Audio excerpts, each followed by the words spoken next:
तर नमस्कार मित्रांनो, तुमचं डबल एकदा स्वागत आहे मराठी ट्रेडर ईश्वरमध्ये. तर मित्रांनो, आज आपण या व्हिडिओमध्ये काय बघणार आहोत? आपल्याला काय तर लॉस आपल्याला सर्वाइव्ह कसा करायचा. मित्रांनो, आज भरपूर दिवस झाले आपण व्हिडिओ बनवलेली नव्हती. आता इथनं पुढं कन्सिस्टन्सली डिसिप्लिननी या व्हिडिओ येत राहतील. तर मित्रांनो, आपल्याला काय तर लॉस सर्वाइव्ह कसा करायचा आहे. तर मित्रांनो, एक लक्षात घ्या, ट्रेडिंग काय तर ट्रेडिंग हा एक बिझनेस आहे. कोणता पण धंदा तुम्ही सुरू करशाल तर तुम्हाला पहिले लॉस पण घ्यावा लागणार आहे, प्रॉफिट्स पण घेणार आहे. तुम्ही तुम्ही एखादा लॉसचा बिझनेस सुरू केला, तुम्हाला दहा दहा महिने ऑर्डरच भेटल्या नाही, 5 महिने ऑर्डर भेटल्या नाही. तर मित्रांनो, तसंच ट्रेडिंगमध्ये पण आहे. ट्रेडिंगमध्ये जे काही बिगिनर्स लोक आहे, तर तुम्ही एक समजा का ट्रेडिंगमध्ये एक काय तर लॉस जेव्हा होतोय, समजा मी इथं बाय साईड ट्रेड घेतोय किंवा इथं सेल साईड ट्रेड घेतला. समजा इथं मी सेल साईड ट्रेड घेतला, बरोबर. आणि माझा काय इथं एस एल हिट झालेला आहे. ओके, एस एल काय आला तर हिट झाला. एक मिनिट.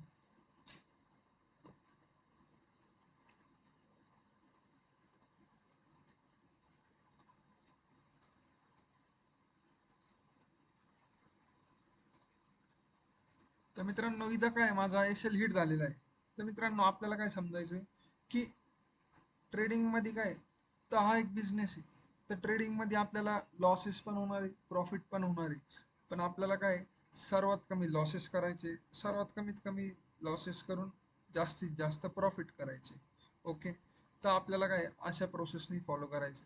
तर मित्रांनो, तुम्हाला एक सायकोलॉजिकल मी एक पॉईंट सांगतो की हे बघा, ट्रेडिंग मध्ये समजा तुम्ही येत आहे आणि बिगिनर्स जे काही लोक आहे, तर त्यांना हे शिकायला भरपूर टाइम जाणार आहे. की हा समजा मी काय ते इथं सेल साईड ट्रेड घेतलेला होता, बरोबर. मी काय तर इथं सेल केलेलं आहे. ओके, सेल करण्यासाठी मला असं वाटतंय मार्केट माझा टार्गेट हिट करत, पण मार्केटने माझा एस एल हिट केला तर काय. तर मित्रांनो, आपल्याला एक लक्षात घ्यायचं आहे की आपल्याला लॉसेस जे काय ते एक्सेप्ट करावं लागणार आहे. समजा मी 5,000 रुपये किंवा 10,000 रुपयांनी ट्रेडिंग करतोय, तर माझा 10,000 रुपयाचा जो काही कॅपिटल आहे, त्याला मी समजा रिस्क सिस्टम मॅनेजमेंट फॉलो करत न तुम्ही जर का फॉलो करत नसाल, तर तुम्हाला मोठा लॉस होण्याची शक्यता जास्त आहे. मित्रांनो, लॉसेसमध्ये आपल्याला कसं सर्वाईव्ह करायचं आहे, आज आपण ते ह्या व्हिडिओमध्ये बघणार आहे. सर्वात प्रथम, जेव्हा तुम्ही ट्रेड घेताय मित्रांनो, स्टॉप लॉस लावायचा आहे कंपल्सरी. स्टॉप लॉस लावल्याने काय तर स्टॉप लॉस लावल्याने तुमची जे काही लॉस आहे तो सर्वात कमी होणार आहे. लॉस काय तर कमी होणार आहे. कमी म्हणजे कसा, जिथं समजा तुम्ही 10,000 रुपयांनी ट्रेड करताय. ओके, तुमचा कॅपिटल किती,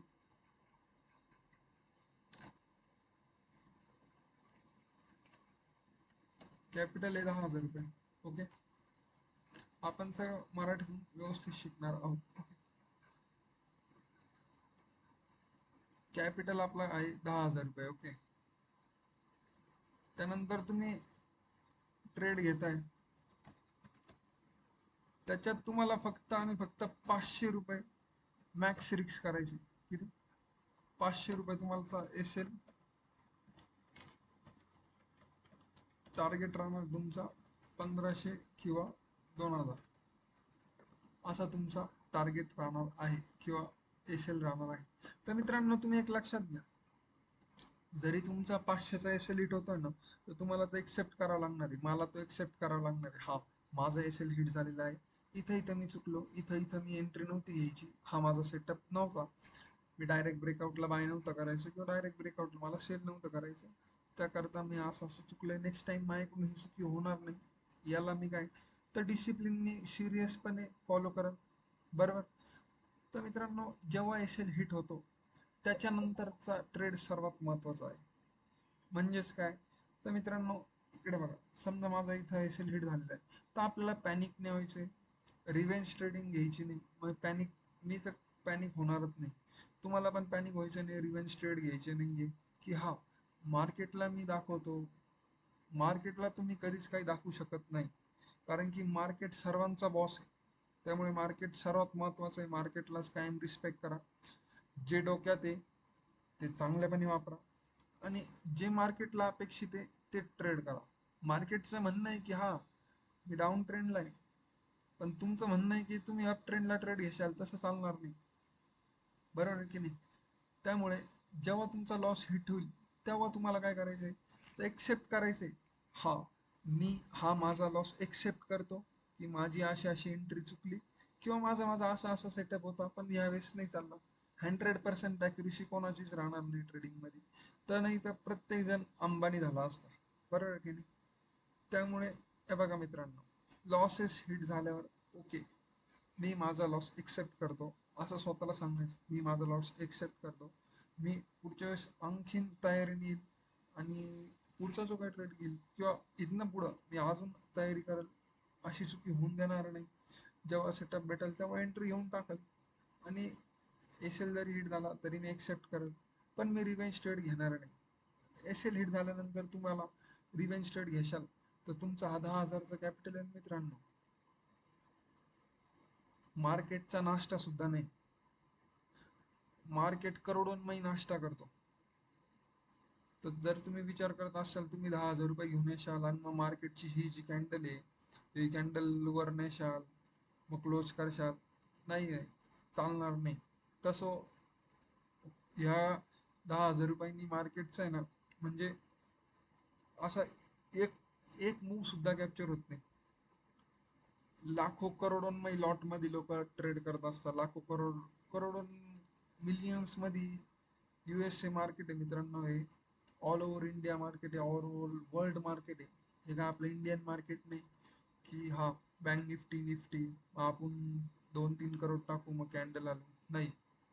इकडे 100 करोड जरी आणले ना तुम्ही गोल्ड मध्ये, बिटकॉइन मध्ये, बिटकॉइनचा नाश्ता सुद्धा नाही 100 करोड, मी तुम्हाला ओपनली सांगतोय. बिट गोल्ड आता 1,000 करोड जरी तुम्ही आणले ना, एक कॅन्डल मध्ये गोल्ड तुमचे 1,000 करोड. तुम्ही जर का रिस्क मॅनेजमेंट चुकली तुमची आणि जास्ती क्वांटिटी ओव्हर क्वांटिटी टाकली, हे जे काही 10,000 करोड जरी आहे ना, तर गोल्ड एक कॅन्डल मध्ये तुम्हाला डायरेक्टली बाहेर काढत. त्यामुळे गोल्डला तुम्ही काय रिस्पेक्ट करा, मार्केटला सर्वात महत्वाचं रिस्पेक्ट करा. मार्केटचं म्हणणं काय ते ऐकून घ्या, मग ॲनालिसिस करून मार्केटच्या हिशोबाने ट्रेड घ्या. लॉस झाल्यावर तुम्हाला एक्सेप्ट करायचा आहे लॉस, की हा माझा लॉस झालेला आहे, मी रिव्हेंज ट्रेड घेणार नाही. सिंगल ट्रेड पर डे घ्या. लॉस झाल्यावर तुम्ही काय शांततेत जनरलाइज करा, आणि जनरल करून सगळं ॲनालिसिस करा. नेक्स्ट टाइम तुम्हाला त्या सेटअपला प्रॉफिट होणार मित्रांनो. सेटअप चुकू नका, पण काही त्या सेटअपच्या विरुद्ध चुकीचं झालेलं असेल तर ते फॉलो करा. ते फॉलो करून त्याचं ॲनालिसिस करा काय चुकलं होतं, आणि मग ते सॉल्व्ह करायचा प्रयत्न करा. आणि मग ते सॉल्व्ह झाल्यावर डबल मार्केटला हा असं असं माझ्याकडून चुकी झाली होती, आता डबल होणार नाही, याची काळजी आपल्यालाच घ्यायची. नाही तर मी तुम्हाला अजून पण सांगतोय, तुमची कॅपिटल 10,000, 20,000, लाख रुपये, 1.5 लाख रुपये, 2 लाख रुपये, 5 लाख रुपये मार्केटची कुठंच लागत नाही. मार्केटमध्ये बिग बिग प्लेयर्स आहे, माझ्या ओळखीचे युट्यूबर्स आहे, मी त्यांना ओळखतो. 20-20, 30-30 लॉटने ट्रेड करतात. 5-5 लाख, 10-10 लाख एका कॅन्डलचं फ्लक्च्युएशन असतं. ही कॅन्डल चालू झाली समजा बघा, तिथनं समजा त्यांनी ही कॅन्डल जरी क्लोज झाली आणि त्यांनी बाय साईड ट्रेड घेतला, ही एवढी एवढी जरी खाली गेली ना मित्रांनो, हा जो वीक दिसतोय ना तुम्हाला, एवढी एवढी जरी खाली गेली, 5,000-6,000 डॉलरनी त्यांचं अकाउंट मायनस असतं. हा मूव्ह कॅप्चर केला, लाख, 1 लाख डॉलर असे असे त्यांचे प्रॉफिट असतात. तर मित्रांनो, तुम्ही एक समजून घ्या का, जे मार्केटला अपेक्षित आहे तेच करा. रिव्हेंज ट्रेडिंग करू नका. एस एल हिट झाल्यावर एक्सेप्ट करून घ्या, येस माझं एस एल हिट झालेलं आहे, नेक्स्ट टाइम मी अशी चुकी करणार नाही. जेव्हा तुमचा नेक्स्ट टाइम डबल सेटअप येईल तेव्हा ट्रेड घ्या. नसाला पेशन्सनी वेट करून घ्या. ज्यांनी ही व्हिडिओ शेवटपर्यंत पाहिली असेल त्यांच्यासाठी एक लेसन, की एक शिकारी जेव्हा जंगलात शिकारी करायला जातो ना, तो शिकारी काय तर वाट बघत असतो का त्याचा जो टार्गेट आहे तो समोर केव्हा येईल. त्याच्या समोर 10 जरी प्राणी आले, त्याला जो टार्गेट लागतंय, जोपर्यंत तो टार्गेट समोर येत नाही तोपर्यंत, किंवा ज्या पोझिशनला तो येत नाही तोपर्यंत तो शूट करत नाही. जर असं समजा तुम्ही, जर त्या शिकारींनी गोळी मारली किंवा त्या शिकाऱ्यांनी एक एंट्री केली, आणि त्याचं जे काय टार्गेट हिट झालं नाही, तो पॅनिक होतो का? तो 100 गोळ्या मारतो का त्याच्यानंतर? नाही. तो काय करतो? शांत बसून घेतो. शिकारी काय, तर शांत बसून घेतो. पहिले टार्गेट समोर यायच्या आधी पण तो खूप वेळ वाट बघत असतो. काही काही 2-2, 3-3 दिवसही निघून जातात. कधी कधी 1-2 दिवस 3 दिवस कंटिन्यू शिकार भेटतात.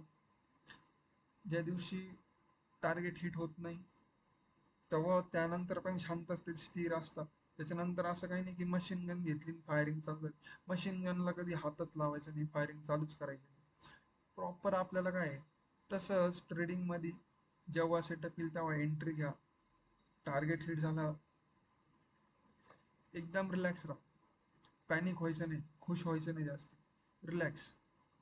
एस एल जरी हिट झाला तरी शांती. ठीक आहे, नो प्रॉब्लेम. एस एल हा माझा ट्रेडिंगचा पार्ट आहे, हा माझा बिझनेसचा पार्ट आहे. लॉसेस हा माझा बिझनेसचा. पण कसं एस एल कमी करायचे मित्रांनो. एस एल लॉसेस काय तर कमी झाले पाहिजे. 500-1000 पर्यंत लॉस झाले पाहिजे. 1500-2000 पर्यंत आपले लॉस झाले नाही पाहिजे, कारण की 1500-2000 आपला टार्गेट आहे. ते पण लक्षात घ्या. ओके. तर मित्रांनो, आज आपण एवढं बघितलं की आपल्याला काय पेशन्सनी वेट करायचे. तर मित्रांनो, अशाच नवीन व्हिडिओसाठी लाईक करा, शेअर करा, सबस्क्राईब करा. धन्यवाद.